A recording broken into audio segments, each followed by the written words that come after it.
I've actually got upset in front of clients before. I mean, you could go inside and pull all this crap out. Look at all this. So you pull up to a property, you think, oh, we'll get this done in 3 hours. No. And then people don't understand. The people that don't physically do it, unless you're the worker physically doing it, you can't even wrap your head around how it would take 6, 7, 8 hours to do a spring cleanup on a property like this. Not even the customer understands, and sometimes they think you're lying. But until they physically do it and clock it, you know. It's taking me all day. Yeah, certain stuff I don't even want to bring up. Basically, when I was a foreman for a landscape company, they would send me to do jobs that I do all the time. They're like, this all has to be done by noon. I go, what, noon? No, it's impossible. We could run dripping in sweat, and there's no way it's going to get done by noon. And they say, it's got to be done by noon. What happens? It takes a day and a half to get done. The company loses money, and now they're all over your ass because somehow they think that you were lying and screwing around, and then you blow up, and then it's just, you get what I'm saying? It is what it is what it is, and that's why I like being in business for myself, because you don't have someone pressuring you, telling you, calling you a liar and accusing you of being a liar and a thief and a clock milker, when you know you're giving everything you got every second of the day. You know that you care about the job, you know you care about quality, and you got somebody lying to you, telling you that you're a clock milker and you're doing a bad job, threatening to fire you.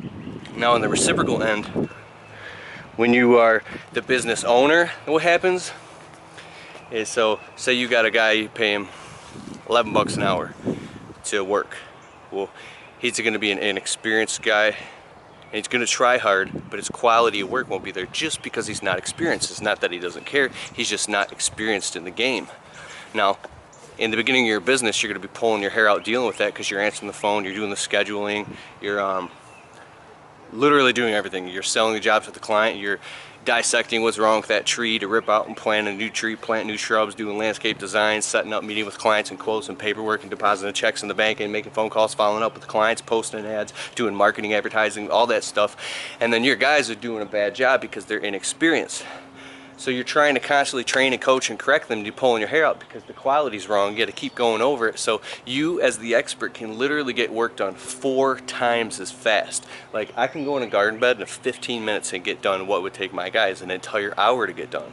It's not that they just don't know, right? So it's like, blah, everything's moving in slow motion, and enough money coming in fast enough to drive you nuts, you're pulling your hair out. So what do? Oh, I'm going to hire an experienced guy and pay 15 bucks an hour. Well, an experienced guy doesn't want to come work for your rinky-dink little company because he wants 15 bucks an hour. He might want benefits or year-round work, or at least unemployment in the winter. They want certain things because they have more confidence in themselves. Thank you, Stan Genetic. They got more confidence in themselves, and they're not going to come work for your rinky-dink company. And if you can't employ them full-time, you lie to them, they're going to be pissed. And don't hire anybody brand new in your new company if, I'm talking really fast, don't hire a guy who's married with kids and all that stuff, because now you got an entire family depending on you. If you can't, you know, so what do? You try to raise your prices to pay for all the stuff, right? You try to raise your prices, but you lose clients. You can't raise your prices until you're so overwhelmed with so much work that you begin to expand the top as you dissolve the bottom. I raised my prices recently myself and started losing clients. I had to literally go back and lower all my prices again and increase volume. But now there's a new level of the business, is there's so much time spending on marketing and innovation that there's less time for me to physically work on the crew.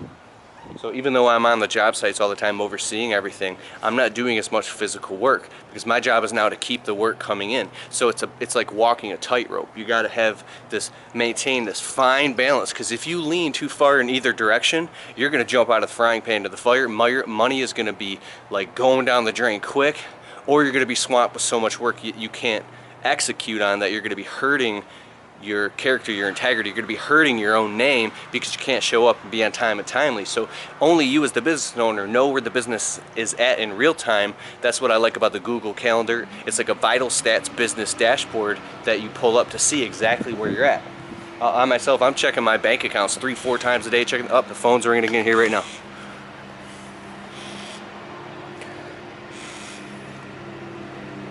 Kelf's Professional Services, this is Keith. How can I help you? Very well.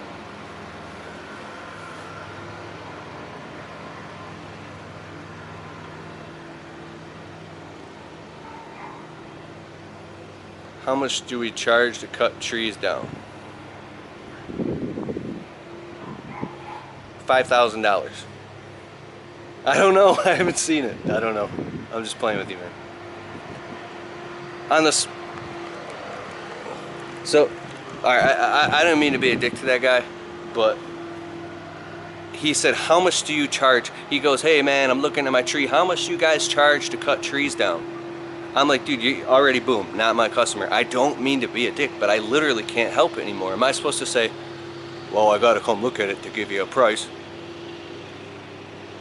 It's fucking driving me nuts, because people like that, they're using you. They don't really want their tree cut down. They're just using you to get a price. They're using you to find out who charges what so they get to get the lowest price. They call you, you go to your their property, you spend your time, your gas, your energy, your money, you walk around, you give them a price and they go, okay, thank you, now get the hell out of here, you stupid idiot. Ha ha ha ha, I just convinced this stupid idiot to spend his money. You can instantly tell by the way they talk if they're trying to be professional, if they're trying to use you.